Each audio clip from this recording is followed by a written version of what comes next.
I want to see that ballot again. Look. I remember one of you guys wrote, one of you guys gave me 4-3 as your fucking scores. Yeah, that's probably Matt. Another one, me. you guys wrote in Juan, like Juan in capital letters as a vote. So you guys can fuck off. That you guys are fucking I was serious with my voting, so I'm okay with my list. Yeah, see?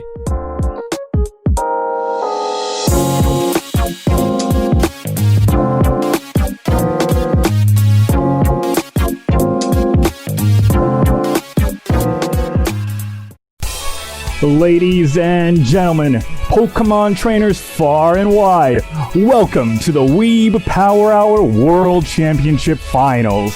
On the west corner representing Ekritique City with his partner in crime, the legendary level 5 Cyndaquil, we've got Peter! Who the fuck is that level 5?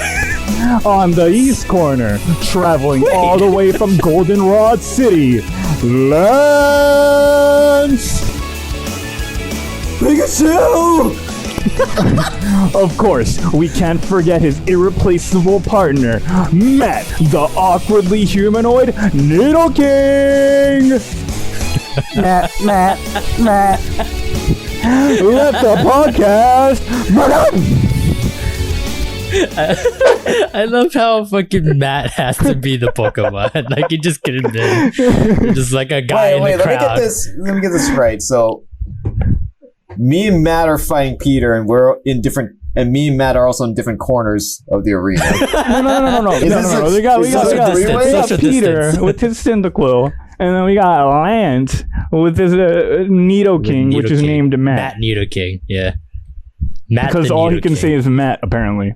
Even though he's a Nidoking. Yeah. And a really tiny Nidoking. Like a surprisingly small tiny. Like a miniature sized Nidoking. He's going against a level 5 Cyndaquil, you know? Like, what can we do? Yeah. Alright, let's get started, shall we? So first off in our news today, we have the Kimetsu no Yaiba, the Demon Slayer movie, smashing the box office records. Yeah, you gotta get that clap, you know, yeah, there it is. Alright, so in their opening week, they made a 3.5 billion yen, roughly $33 million. That's a lot of money. And it's like in the 1 week, you got $33 million. Apparently, the previous record holder was the second Matrix movie. I don't know why it's the second one. But yeah, it made 2.2 billion, which is around 18 million on the first week. What do you guys think about that? Well, the second Matrix movie is my personal favorite. It was actually better than the first movie. We're not talking about that. We're talking about Demon Slayer. We can talk about that in another podcast, but... there goes our last fan. I'm happy for Demon Slayer. I'm not surprised in the slightest. This is the shonen of the season, or of the previous seasons, and this movie has been very long anticipated. So, do we know when it's coming to the Western markets? I believe early next year. I think that was what they were trying to shoot for. I think it's impressive they were able to do this during COVID time. You know what I mean? Like, I know Japan has opened it up earlier than us, but they're still like pretty restricted in like some parts. So for them to still meet like that kind of goal, at this present time, like that's like more impressive in my eyes. I mean, I'm not gonna lie, I would risk it for Demon Slayer. I think the song that's featured in the movie is like also by Lisa. Yeah, and it's all over YouTube right now, like millions of views, millions and millions of views. Yeah, I think she was like on that First Take YouTube channel. Dude, I watched it. And man, like it's her aura when she sings is so powerful. Like she really like tries to command so much attention, and she's so into it, dude. Like she cried at the end of that video when she sang it on First Take. And I was like, holy shit, that was intense. Yeah, this reminds me that I gotta watch Demon Slayer. Oh fuck, that's right. Oh, guy. It's not you gotta kick him off this round table, guy. Guy. Get my gun, cool, shoot you up, get my lightsaber. Chapow, kapow. Oh man, now I gotta do that graphic later. Yep. All right. Moving on in our last piece of news today, we got Amano Akira, the author for Hitman Reborn or Psychopaths or L-Drive. She announced a new manga series that is already being simul-published on the Shonen Jump Manga Plus app. It's called Ron Kamonohashi, the Deranged Detective. Let me read the synopsis that's on the website. This unusual duel brings the hidden truth into the light. Ron Kamonohashi, a private investigator with serious issues, and Totomaru Ishiki, a pure-hearted but dim police detective, team up to solve the most baffling mysteries. A thrilling detective story for the new generation from Akira Amano, the creator of Reborn and L-Drive. I'm personally a big Reborn fan, so I'm excited. We got Peter too. He's what like, the fuck? Yeah, Peter. Yeah, he likes it too. I guess. Yeah. Dude, did we make like a pact at like 16 that we were gonna be like the characters in the show together? We made that pact together, you fuck. You were like, I'm gonna go to Japan, and I'm gonna buy the Vongoli rings, and then you're gonna be part of my familia. That's what you said to me, straight into my eyes. No joke, no laughing. How dare you, dude? How dare you? But anyways, yeah, I saw the poster art for it, and dude, it's like the main character. He's like super bishonen, edgy looking guy. Pretty excited for it. Don't know what the story is about, other than he's a detective. What do you guys think? It seems like no powers. It seems like it's just kind of like a very, I want to say like Ace Attorney, but like maybe like darker. Which is like kind of weird, like with compared to like her past couple works, like Hitman Reborn, Powers. That's a basic shonen. L-Drive, that was like trying to be like a space shonen, but it just didn't like work out too well. And then like Psychopaths, that's just like futuristic, with crazy technology and stuff like that. So it's kind of like a calm, relaxing one a little bit with like no like crazy action, but I still think the drama might put us on the edge of our seat. Well, on paper, a detective with serious issues, that makes me think of Sherlock, and I'm a huge Sherlock fan, so I would definitely check out this one when it comes out. Not enough detective ones in anime and manga. It's not that many. I think there's underrated. Yeah, I think there was there was one detective anime that just came out in like the past season. I think it was it was like a Sherlock one. Yeah, it was I think it was about like a really rich decent detective. Yeah. But yeah, we don't see a huge saturation of that genre in anime, so it's always good to see like new ideas come up, new stories to be told in that genre. I'm always a big supporter of that. Because we think like novels, just books alone, like mystery is like one of the top genres that people like go to like search for. So like for them not to I guess tap into that well of like people just want to like be on the edge of their seat, like, oh, what's gonna happen next, and like trying to solve along with the protagonist. Like, I mean, we're doing that with Munou no Nana, so like like you can see how invested we are with that. So yeah, I'm excited, dude. Like, there's apparently already 2 chapters out. Like, the second chapter just came out yesterday. It's released on the Shonen Jump Manga Plus subscription app, but you know, wink. But yeah, Peter's got you covered. Wink. Yeah. So let's move on. Okay. Well, what did you guys think about this week's Fire Force? It was good. Yeah, I see what Peter was saying about the pattern here, the highs, then the setup, and then they go back to the highs again. This was definitely a highs episode. I was very impressed with the three-way fight between the cult, Uncle Reaper's group, and then the Fire Force.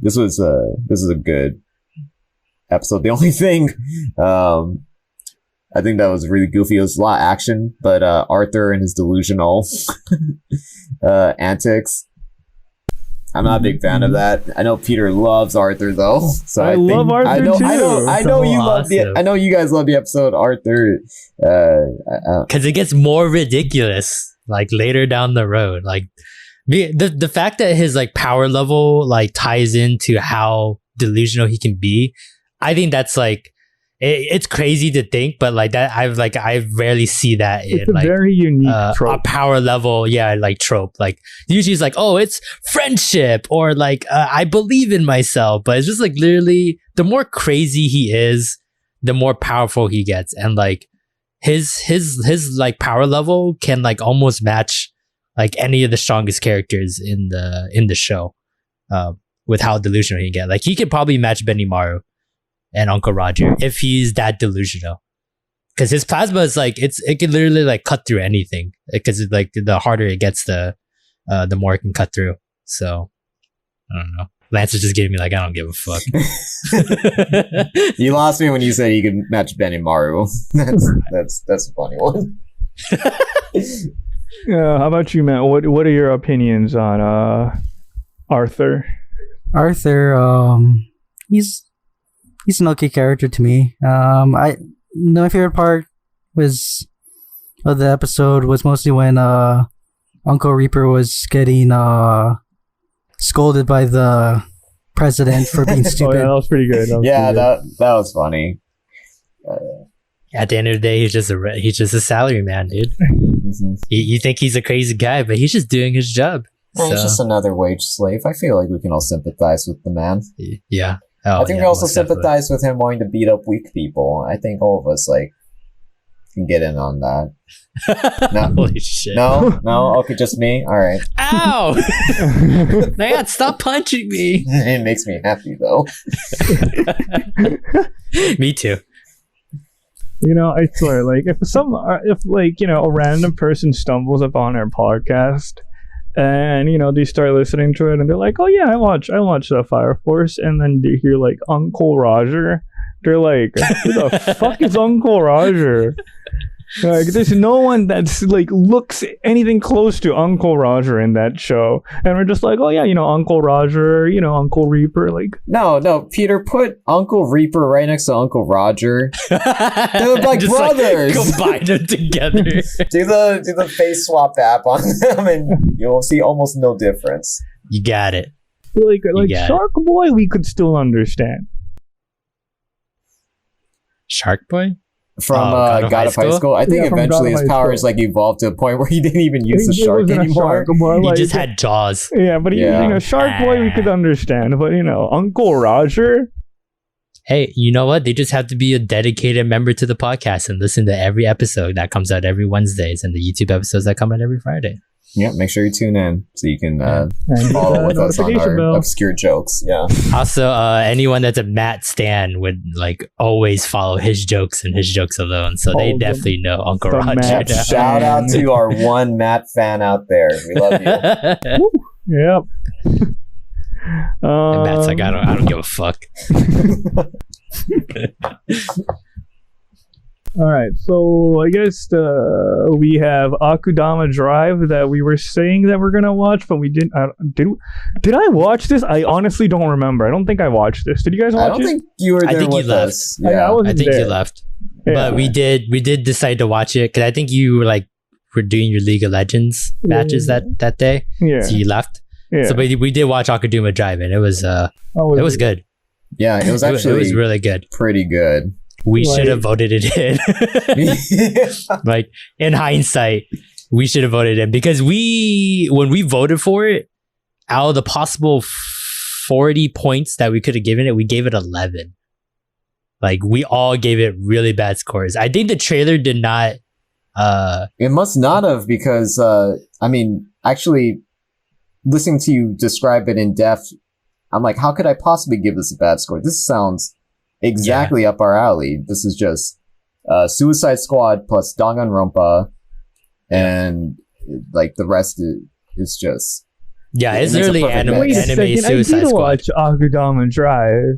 Okay, so then you did. I did. It's the one with the girl. Yeah, there's a lot of girls, but, the ordinary yes, girl. the ordinary girl. Yeah. And then she like tries to like she has to go to jail because she wouldn't pay for her fucking takoyaki or something like that. Yeah, dude, Yeah, it's just strange. Yeah, there it is. Yeah, That's all right. I like definitely the art style is very unique. yeah.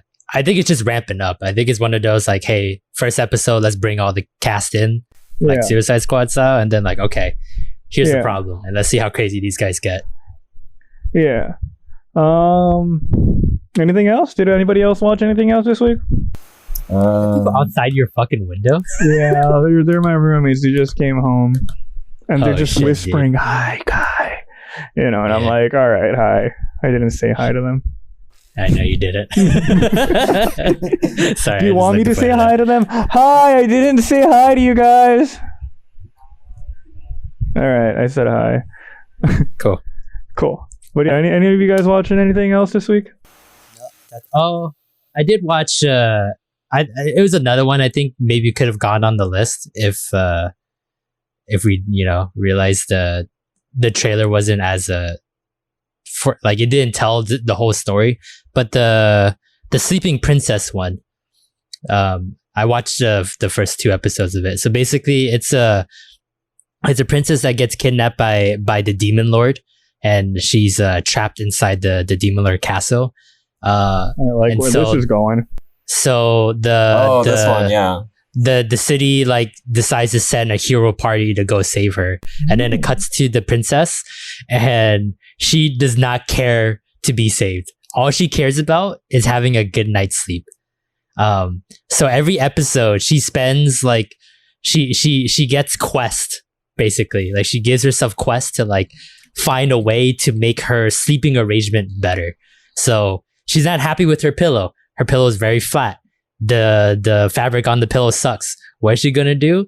She like escapes the jail. She finds a monster that's like a blanket cape monster, and she cuts the blanket cape monster to steal the fabric to bring it back into her jail cell, sew it up into a pillow, and then like she now she has the best pillow she can possibly have to sleep in. So it's like little like random shit that she does. She's just like a shithead the entire time. Why are we not watching this? Why are we watching Dragon Quest? I think we voted low. We voted low on this one too? Are you serious? I think we voted almost like either 11 or lower than Akudama Drive. Show me those poll results. I would never rigged vote. This election. Election is rigged. I let you guys put in your own numbers, and then you guys gave me poop. They're throwing away our ballots or something, dude. You pulled the bait and switch on me. You're pulling the wool over my eyes. I want to see that ballot again. Look, I remember one of you guys wrote, one of you guys gave me 4-3 as your fucking scores. Yeah, that's probably Matt. Another one, me. you guys wrote in Juan, like Juan in capital letters as a vote. I remember that. So you guys can fuck off. That you guys are fucking I was serious with my voting, so I'm okay with my list. Yeah, see? Well, I must That's have been your shit-faced fault. or something, because there's demand no a way I recount. would have voted Juan, Juan, on a good anime. I can't believe we've done this. Yeah, we scored it at 12, so we scored a 1 point more than Akudama Drive. Oh my god. Sorry, Akudama Drive was at 13, so we scored it very low. I think it's alright. Well, we've bamboozled us, guys. We've done this to ourselves. That's fucking your guys' fault. It reminds me of Mr. 4-3. Who did that? That was Kai. Kai did that. Kai put in 4-3. Lance put in 1. You fuckers. All right. There you go. All right, let's move on to our weekly top 10 Power Hour ranking board. Yada yada. Woo! All right. Woo! All right. He had it and then he gave up. As always, 10th place, our classic sports climbing girls. Whoop whoop whoop. Whoop whoop. You know, always there when you need it, right? Just when you're voting, you can always first thing you do, you look for sports climbing girls, put 10th place, and that's how you start the ranking, right? Well, there is a difference. I think Lance wants to say it. I didn't think Sports Climbing Girls was the worst one this week. I actually gave it number 9. What did you think was the worst one, by the way? Dragon Quest. Yeah, he threw Dragon Quest in there. Yeah, it was a good, neck and neck. I will say the only thing that was the difference between the two of them was for Dragon Quest, or rather for Sports Climbing Girls, I watched the whole thing to the end. Dragon Quest, I actually went to the bathroom about the midway point in. I went and made a sandwich, and I came back at the end of the episode because it was pretty boring. What is with everyone just fucking leaving during these anime sessions? I couldn't help it. Everyone just gets up and leaves. The only one that's allowed to do that is Kai because he knows he doesn't need to read the subtitles for it. Are you giving him a break for that? Like, you shouldn't be giving even him a break on that. Dude, I think last week I fell asleep watching Fire Force, like towards the end of Fire Force, and I woke up and you bastard! I was slapping myself to keep myself awake, and you fell asleep. Yeah, and I woke up in the middle, like towards the end of Dragon Quest, and I was like, yeah. I've actually seen all the episodes through the beginning and ending. Yeah, well, I think it was a good episode. What? Dragon Quest? Dragon Quest was a good episode because it's just like now we're like I'm just kidding. Getting into like more of like how Dai is gonna get like better and better. So I thought it was gonna be a time skip, like he's gonna train for like 2 years, and then we're gonna like see him older kind of thing. But like just to give him 1 week to like learn like the most powerful move known to man, and I'm like, all right, go get him, boy, go get him. And I was like, okay. But looking at the prediction board, it looks like Lance's prediction might slowly start becoming incorrect pretty soon. Yeah, it looks like I actually went against my own prediction. I'm just gonna say this about Dragon Quest. They need to get off this island. Like either I know it's not gonna be next episode, maybe not even the episode after that, but they gotta get off this island fast because we need to like get out in the world and move this plot along. Yeah, fresh scenery. There's supposed to be another girl, I think, too. Yeah, they need to add to the group. They got So they got the princess, and then they got the green jumpsuit mage man. boy. Yeah. They still need one more. If the ending is anything to go by, we have one character we've not seen yet. It's usually like a party of 4. So they already have their mage. He was introduced this like past episode, and then I'm assuming the princess is kind of like the rear guard sort of, so they still kind of like need a healer. So I'm assuming the next girl they meet is going to be like their healer. All right, so that was just both Dragon Quest and Sports Climbing Girls blown out of the water. Moving on to number 8.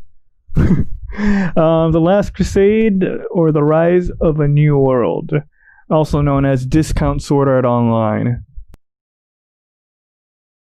What do you guys think? I thought it was so ridiculous that it was laughable, like how they ordered the same exact thing. Yeah, it was when I think of like the most cliched like romance scenarios, I think of like nisekoi. This one came pretty close though. It was just an entire episode dedicated to back-to-back cliches, and I think they knew that. And they just went all in. That's why I kind of give them slack, because it seems kind of like I didn't rank them that. I think I ranked them a little bit better than 8th place. Mine might have been like 6, I believe. think you put it 6th, yeah. Yeah. I felt like they used their own self-awareness of the romantic comedy genre for this episode, just to really cement the what's the name, Iska and Alice, just establish like their interest in each other. So hopefully next episode they can move on to something that's less cliche. Yeah, I don't know. I still like it. This one is a tough, like the 3 anime rule. Like you gotta watch like the first 3 episodes before you like decide if you should finish it or not. This one's a tough one to like swallow. These first 2 episodes isn't like good out of the gate. But I think like me and Lance like noticed this when we were watching the animes and stuff. Everyone on this list this week has been like better. Yeah, like definitely. There hasn't been like a really bad one. Like Climbing Girls or like even like the first week of like Last Crusade was like, to me, was like not that great. Everyone felt pretty like, oh, this is like the best we can do, even if it's like a pile of shit. So yeah. I felt that way. Yeah, every episode was, even if we ranked them like 10th place or 9th place, I felt like every episode this week was actually a step better than the previous weeks. So I can appreciate that. Yeah. I don't know. It's at the end of the day, it's still kind of like, I feel like anything under like in our rankings out of the 10 animes we watch, like anything under 5 is all like a very neck and neck. In terms of like, which shit is the best shit? It's kind of almost very hard to rank because they're all very, very similar in the amount of like, I don't want to be mean, but like it's kind of bland still. Like the bottom 5's anime. I feel that it's way a roller too. coaster. Yeah, it's a roller coaster for these episodes. Like one week it's like so good. Like I think it was like 2 rankings ago we were like pretty high on Dragon Quest. Like we were like middle to top half because we were like, oh, it was a pretty good episode. But like it's so up and down with like these the bottom 5 usually. Yeah. Okay, let's move on to number 7, which was Yashahime, the Princess Half Demon. I was pretty happy to see Sesshomaru being the best dad ever and just dropping his twins off in the wilderness and let them fend for themselves. I was shocked. They don't even know that Sesshomaru's their dad. I was thinking maybe Setsuna wouldn't know because it seems like she has some kind of amnesia going on, but Koa didn't know either, and she has all her memories, supposedly. So I want to know what exactly happened with Daddy Sesshomaru, or is he like... Maybe he's not really the daddy.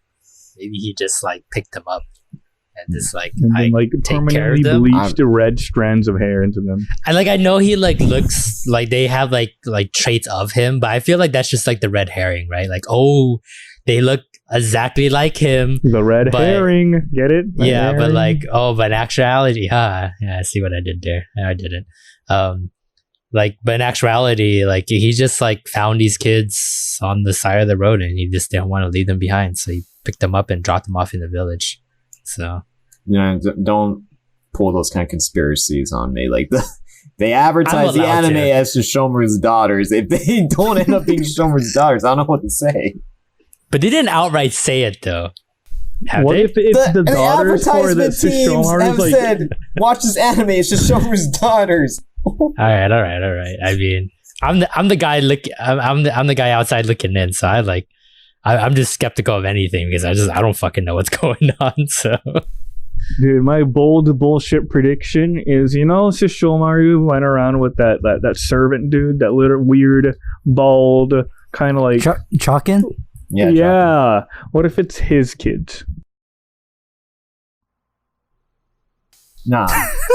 It's calling bullshit. No. don't say that. Hey, dude, Kai, you can confirm it right now. You want to put it on the board, and if you're right, you can slap it to Lance. But if you're wrong, Lance slaps you. Oh, man, to slap me. I'm gonna slap hard too. I'm all right. I won't make it a bold prediction.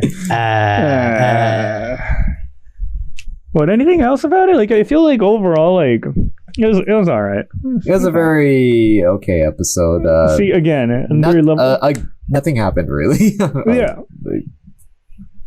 Okay, moving on to number 6, which is Masho no Tabitabi. This actually went 3 places down. It was overall another alright episode, I guess, in my opinion. I wouldn't say that its fall in positions is due to it being a bad episode. I actually thought it was a very good episode. It's just that its competition for the higher spots was really fierce this week. Like, everything above them did really well this week. Yeah. But as for Maoujou no Tabitabi, it was a good episode. It was, it finally went the direction that I was kind of wondering if it would really go there, because I thought that it was trying to set itself apart from Kino's journey, which Kino's journey was known to have very somber stories, very thought-provoking and kind of in some ways depressing stories, and the places that Kino would journey to and the people he would meet. And this episode felt just like a Kino's journey episode. Yeah, the ending was depressing if I remember correctly. It was so sad. The first is split up into two parts. The first episode, or the first half of the episode, she found a country that is basically being terrorized by like a demonic flower that will just lure humans and kill them. And at the end of that, like, Elaina Elaina leaves because there's really nothing she can do. This flower, the ending leaves it suggesting that the flower destroys this country in the end. And there's nothing she could do about it, so she just moves on with her journey. It's not her place to save a country. And then the second half it dealt with a girl who was enslaved by a rich family. And again, that's just the way this country is. They just have slaves. So she leaves, and it's implied that the slave girl, in all likelihood, would commit suicide from just her situation. It was a messed up episode. It was. When you think about it, it was pretty messed up. But it's a good snapshot of the world that she lives in, right? Like, it's not just all like fairies and like, you know, fantasy, and it's like everything's all happy as long as like everyone gets together. This is like the real world. It was real. Yeah. So you don't get that many in fantasy type genres like that, where like, oh, you know, everything's like kind of shit. Like, you kind of forget that like the generation that we live in, like 21st century and shit like that, we're like, we have it pretty good. But like, you think it back then, and like in that time kind of time period, it's like most of the time is shit. I think it's relevant even today. Almost like a commentary on today's world, how, you know, you can feel so blessed in your life, but on the other side of the planet, there are countries where people are like living in hell. So I like that this anime is willing to go there and push that envelope, show both sides of like the beauty and also the real like sadness that is going on in this, all on the same planet. It was a good episode. Good roller coaster of a ride. Yeah. Yeah, when you think about it, when I look back at it, it was pretty like, it was a big, it was, I didn't expect that from how the previous episodes were going. No, yeah, it's night and day between episode 2 and episode 3. Yeah. All right, well, let's move on to number 5 in our ranking, Ikebukuro Westgate Park. Ikebukuro Psycho Desu? Sorry, we have to start that every time we say Ikebukuro, because that's how they start their fucking episodes. That was a mistake because Kai played the first episode twice, and we thought that we were like in the Twilight Zone and just even in the trailers. Even in the trailers, they fucking like at the beginning and end of it is like Ikebukuro Psycho Desu. Psycho da. Yeah, and then that's it. I was like, cool. Matt, how do you feel about this one? I really like the red-haired guy. I forget his name already. Kyochi or something like that. Is that his name?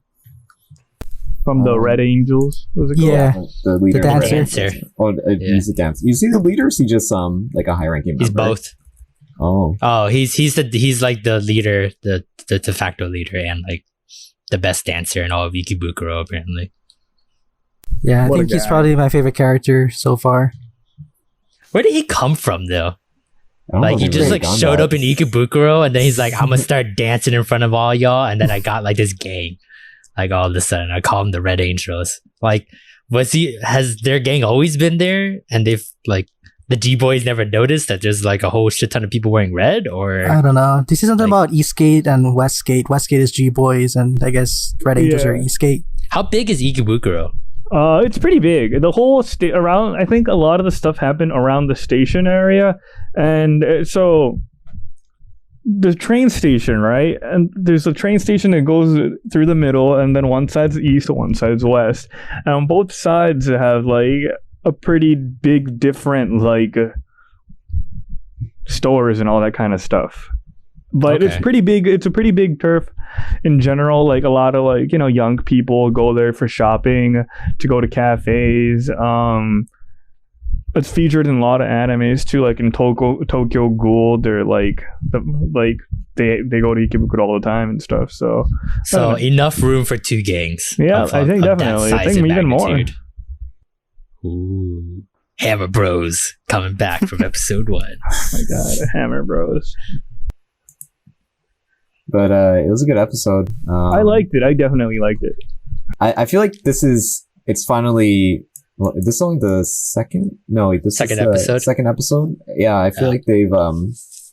This is what I want to expect from the show, and I hope they keep this up, because this episode had good pacing. Introduction of Kyochi, the red leader. I thought he was a very fascinating and fascinating guy. He's smoking hot. He's hot.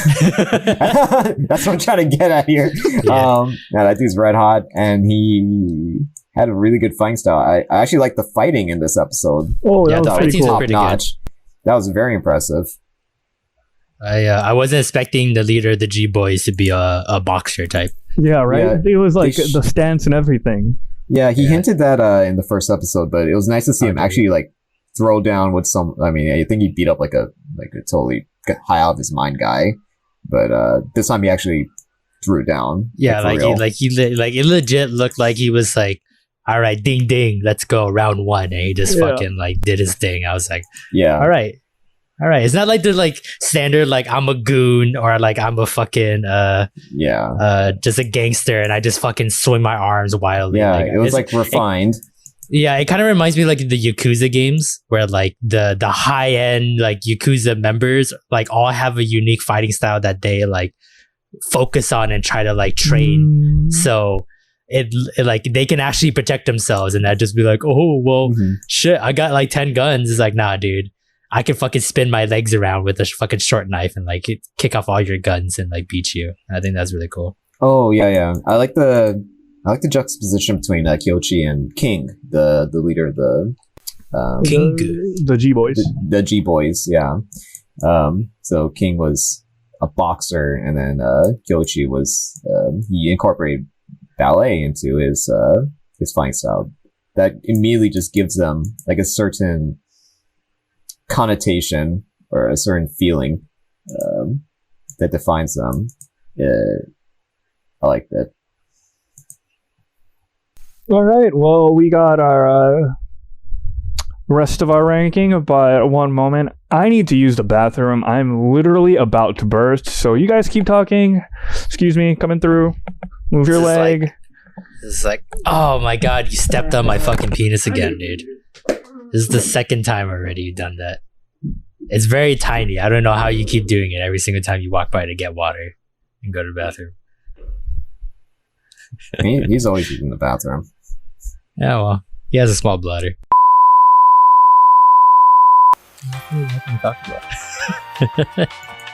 Not really. Did you see that the new chapter of Boku Benkyo? Yes. Finally, Sensei started. I'm so happy. It came out the gate swinging. I liked it. Did you like it? I loved it. I kind of wish maybe the setting was like a little bit different.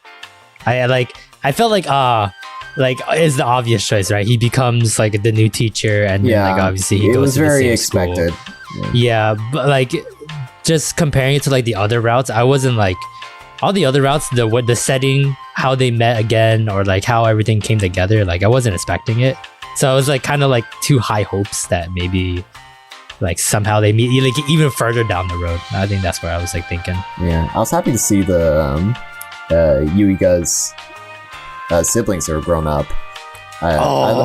Dude, the twins. Yeah, that was so cute. That was so cute. Yeah, I like the focus on Yuga's family, because obviously with Sensei, I think his family is going to be a major focus in narrative. I mean, we haven't had them yet. It's the first time they've shown up in the route. They'll be the main supporting cast, like the secondary. And the sister. Yeah.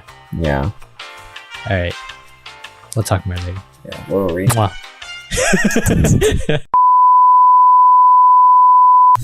All right. Moving on, tied for third place, we have Kami-sama ni Natta, The Day I Became a God. I loved it. I put this first place. I didn't think I would. Really? First You gave place? this a first place? But I gave it first place. I like after like because you watch Munou no Nana last, right? So that's the one that has like the lasting impression right before we vote.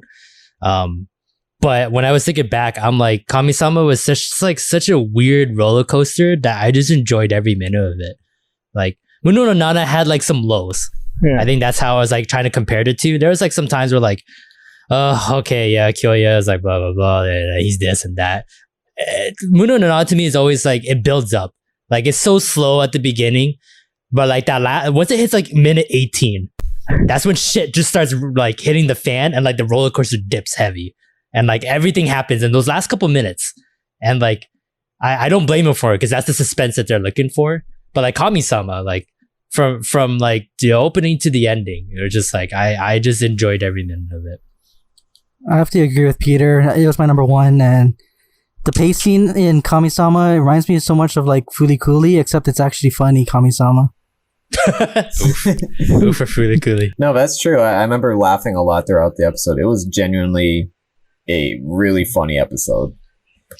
Yeah, and she's like our like seasonal shithead, you know, Odin. Like yeah. she's just like everything she does. Odin is just like oh my goodness. yeah, she's just a fucking shithead, dude, and it's just awesome. It was just like that weird confidence that she has. Yeah, it was nonstop. It was just like, over and over and over again, punchline after punchline, and they just all the characters have so much personality, like so much. Even like the dad. I didn't think the dad won. I'm shocked the dad's alive in an anime. Like that immediately was like, whoa. But he's super funny. Like, yeah. He's just super deadpan. And everyone kept asking him, he was helping out his son. Like, you can immediately tell he's a family man. He loves his children. And everyone kept asking him, don't you have like work to do or something, man? That's pretty good. It was good. We'll see how it goes. Yeah. But yeah, like every character is just brimming with like what else are they gonna like they're all being thrown in a pot and like Kami-sama is like the one stirring it, you know, like she just keeps stirring it. She keeps adding this character and this character, and then like we're gonna get like this scene, and it's awesome. Like every scene was amazing that episode. All right, moving on, which is also tied for third place, Tonikawa Kawaii. I think I ranked that pretty high. You and Lance ranked it pretty high. I actually gave Tonikawa Kawaii number 1 this week. I think I gave it number 1 as well, right? I was 1 or 2. Yeah, it was 1 or 2. Yeah. It was really good. Yeah, I liked 2. it. Yeah, it was. I tried to. Of course, Munou no Nana is always like a big competitor for the first place, but just like Peter, I tried to not think about which one I saw like last, which was Munou no Nana. I tried to think of which one throughout the whole episode just had like a lasting feel good feeling to me that I was just thinking the whole time. This is really solid. It's a solid episode, and I just kept coming back to Tonikawa Kawaii. They introduced 2 fun characters, the 2 sisters. They established the kind of world Nasa lives in. He goes to like a bathhouse, and of course like the hijinks with Tsukasa. I think Tsukasa really shined this episode. She did. She was just super wholesome. I didn't really have a grasp on what kind of character she would be, but I feel like I have a better idea now. She is just such a like the waifu I'm thinking of this season. I don't think anyone else touches her yet. I can't wait. She doesn't like being touched, okay? I can't wait for you guys because I'm so happy that you guys are like so interested in this, because we haven't even like, we're just scratching the surface. Like these characters, like there's more to them. And I think next week's episode is really gonna like put it over the top. Like, oh shit, this might be like anime of the season potentially, or even anime of the year. or at least rom-com anime of the year. Damn, anime of the year. Whoa, now that's a statement. Wow, I think that's on a the board? bold prediction absolutely right there. Can we No. put that on record? We slapping Peter No. tomorrow? Because I think Munou no Nana is gonna Can I get fucking wreck slapping? shit all day. But I think at least rom-com of the year, just because like these guys are so wholesome, their relationship's wholesome. Like all the characters they introduce, it gets wackier and wackier. But then like at the end of the day, like Tsukasa and Nasa, like they get alone together, and you're just like, that's nice. Yeah, The it relationship's just so feels pure. so right. Yeah. And But more Tsukasa though. There's more to her that you guys don't know yet, and I'm excited for you guys to like, not the alien part, just like her personality. So The- you're the saying fact that she so guys you've think seen it's she's an an alien, which I mean, I mean, I called. No. I think anyone can No, call. I just know that you guys had that on the board. So Okay. I'm just making sure that you guys don't fucking jump to conclusions. Well, when we'll I say definitely that. see then. We shall certainly. waiting It's for like- that like flying more- saucer, dude. That's like true. More that's more like tropes chasing from her, like more like random stuff that she would like show, because obviously she's like shy right now still, and she hasn't shown like all her sides to Nasa. But the more Nasa like talks to her, and like the more she falls in love with him, the more comfortable she gets, and then the more she gets more comfortable like showing like her the sides of her that she's embarrassed with, I guess. But it's so adorable that you guys will fall in love with her even more. Yeah, I like these kind of rom-coms where they don't reveal their whole hand to you yet. And I think that's Tsukasa and also Nasa too, I feel like. Yeah, it's not everything about him yet. Yeah, I feel like as they introduce more characters, we see different sides of them that surprised me, and I'm really pleased with what I'm finding about these guys. They're very, very cool characters. All right. Moving on to second place, Jujutsu Kaisen. I'm gonna straight up say it right here. Every week, Jujutsu Kaisen, it's good. You know, like the animation quality, it's good. The shonen action, it's pretty good. And so at the end of the day, I always give it a high ranking. But is it really that good though? Like that's how I feel think about it. I think it's building. I think I get what you mean. There hasn't been like that episode that felt like, whoa, that's a peak right there. Like Munou no Nana, like I said, every like minute 18, I'm like looking at the fucking clock on that episode. Here it's When it coming, hits it's 18, coming. I know something's gonna happen, and we know that's peak. But like Jujutsu is such like a good, like just straight on, just consistently good all the way through. But there hasn't been like such a dynamic scene that's gonna be like, whoa, you know? Like if you think about it in shonen types, like there's that one scene that we're always gonna remember, like My Hero, right? Like Togata fighting I always forget his name. The guy that like destroys stuff with the beak. Overhaul. Yeah, that guy, the beak guy. Yeah, the beak guy. But like that fight, that like defined the season. Like Yeah. him losing his powers and then still fighting to be a hero without his powers. That was a defining moment. Yeah. You know? We haven't had that in Jujutsu Kaisen yet, but I mean like this is episode 3 of 24. You know what I mean? Yeah. So I think for us it's like it's always gonna be like good, but I think once we hit like week 18, week 19 of Jujutsu Kaisen, I think there's going to be that episode, that scene that's going to push it over the top, and you'll be like, all right, like potentially, you know, anime of the season because of it. Yeah. What I can say about Jujutsu Kaisen is that it doesn't have any weaknesses. I don't see any glaring problems with it. I think that it is a very steady as she goes anime that it is good. I think probably the most standout thing about the anime, and I think all of us like them, is the openings and endings. I don't think we've ever skipped them once so far for 3 episodes. They are gorgeous openings and then endings. That dancing ending, That ending is really pretty. fucking Tonikawa stand over here. I in the don't like opening. it that much. Tonikawa, dude. So good.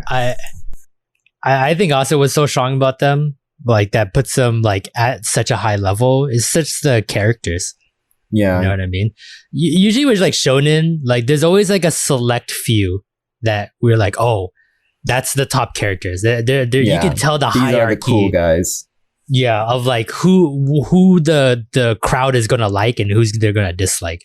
But like Jujutsu Kaisen, like I think we got like 6 characters or 5 characters, 6 characters, and everyone felt like they deserve like a top billing. They're like all everyone really solid felt and natural, distinctive. Yeah, solid. Yeah, like the like I was impressed with the new girl. Like I think last week I said she was gonna be like the new Sakura of like the shonen world, and like she proved me wrong. She has like a great personality. Her powers is so unique. I like in the trailer it looked like none needles. of us like could even predict what her powers would be. We're all yeah, super like surprised. I thought she had like thread and needles, like kind of like I've seen that in so many animes, right? It's like threads, and then you can throw the knives on the threads, and then like you could connect them and stuff like that. But like a fucking like voodoo nails and a hammer and a voodoo, I was like, all right, like this is whenever we see something like that, very unique character, and it explains the power system is gonna be very good.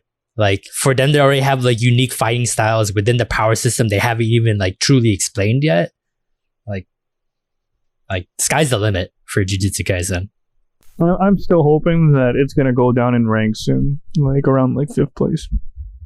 Who do you want to put above them?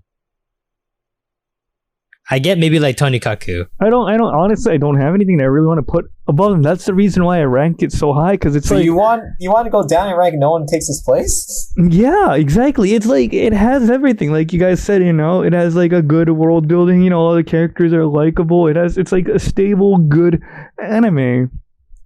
But I'm like, come on, we have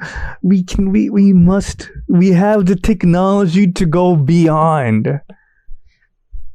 I mean, we're only on episode 3, man. Right, are you trying to hope like every episode is such a fucking banger that we like it like no question it'll be number 1? Yeah, like the banger, dude. Like I'm every hoping episode Jujutsu becomes the anime that you're hoping for, that pushes beyond.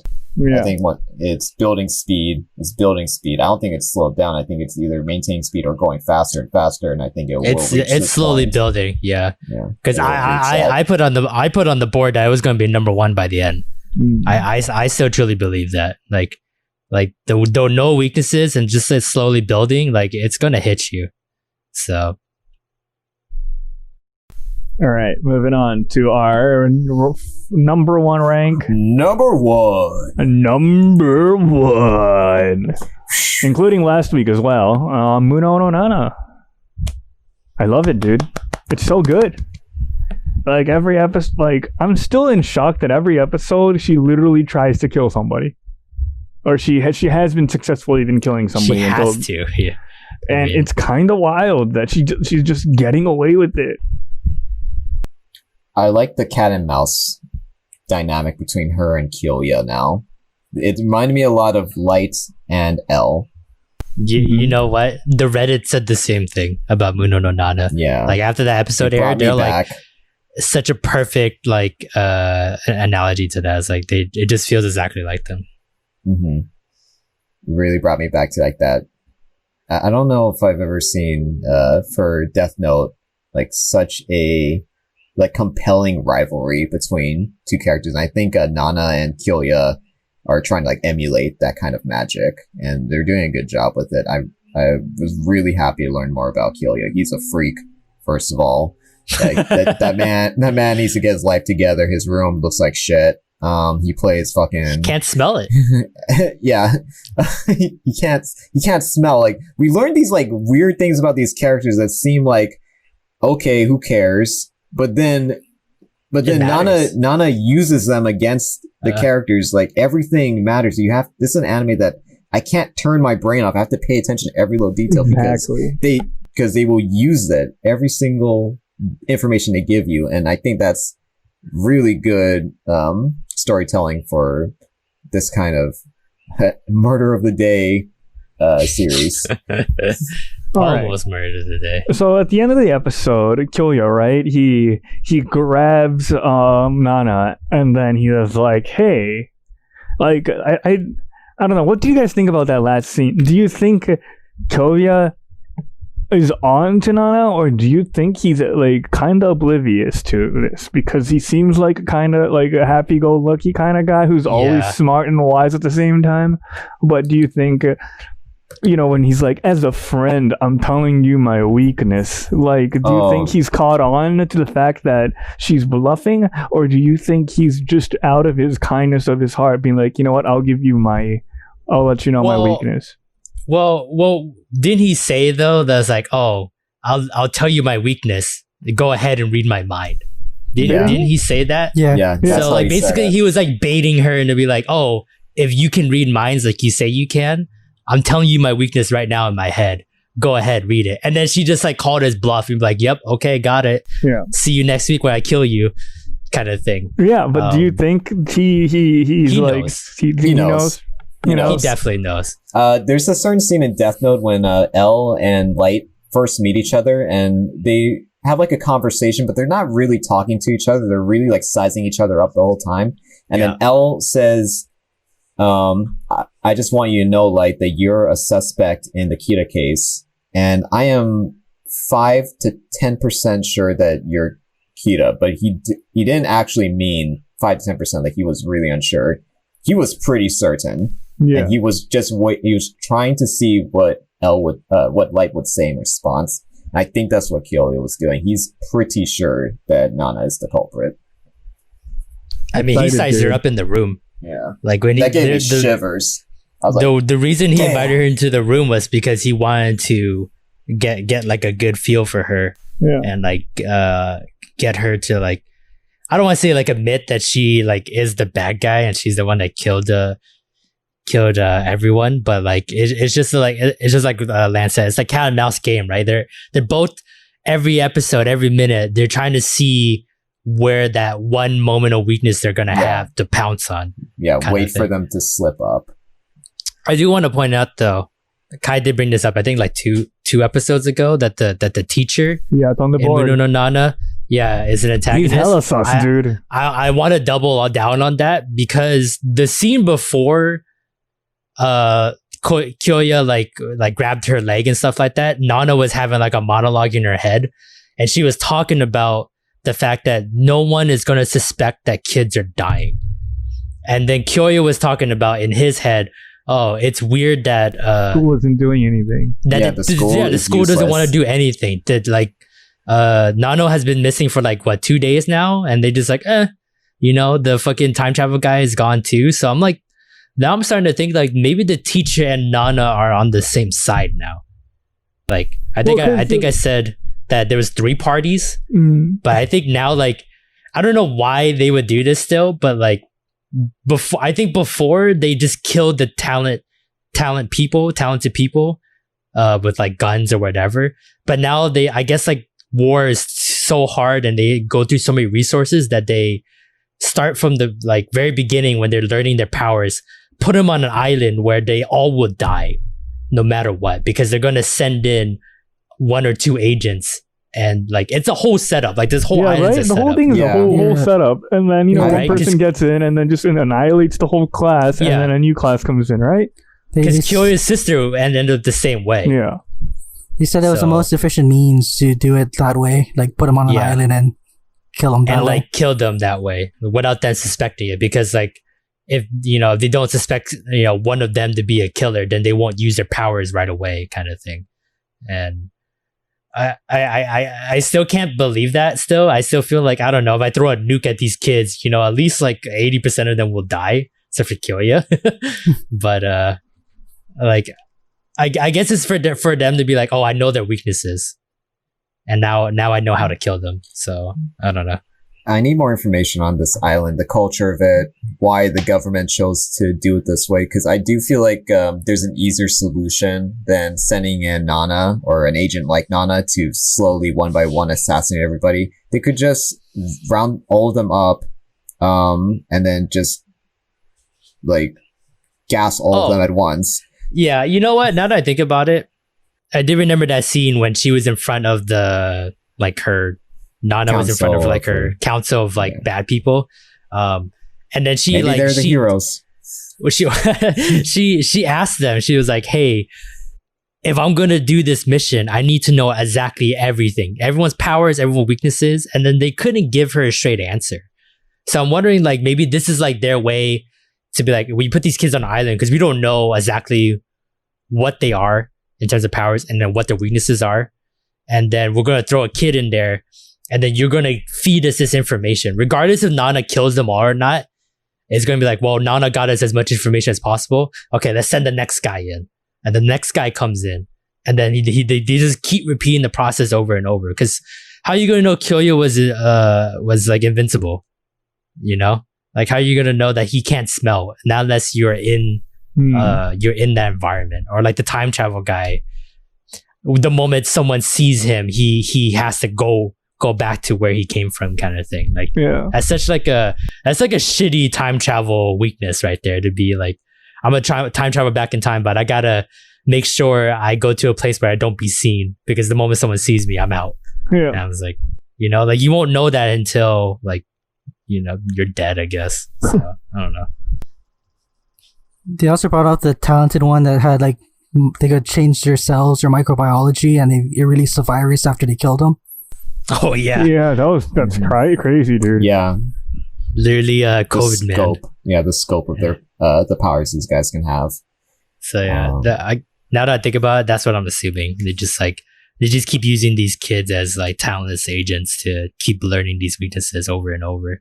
How they gather these kids and how they like put them on this island, how they like tell or like, I don't know, they like kidnap them or like just tell the parents that they're like going to a good school. Like, that's why I need like more context on this world, because like I know this is like a huge like can of worms to open up for this anime, but like, how does this culture, like, what is supposed to happen with these kids? They go to this island and then presumably they are killed.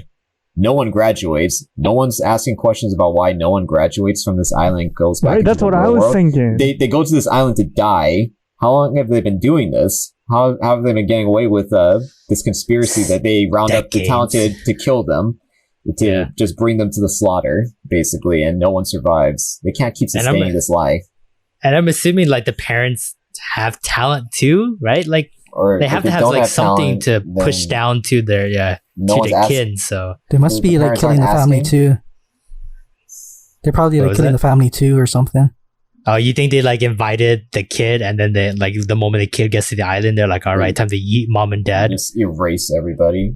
I don't know. The conspiracy can run deep, but I'm really curious about the world building. Yeah. I guess it just goes back to what like Lance was saying, right? Like, if you're just gonna kill the family, then might as well just fucking nuke the house. Yeah. Like, fucking why are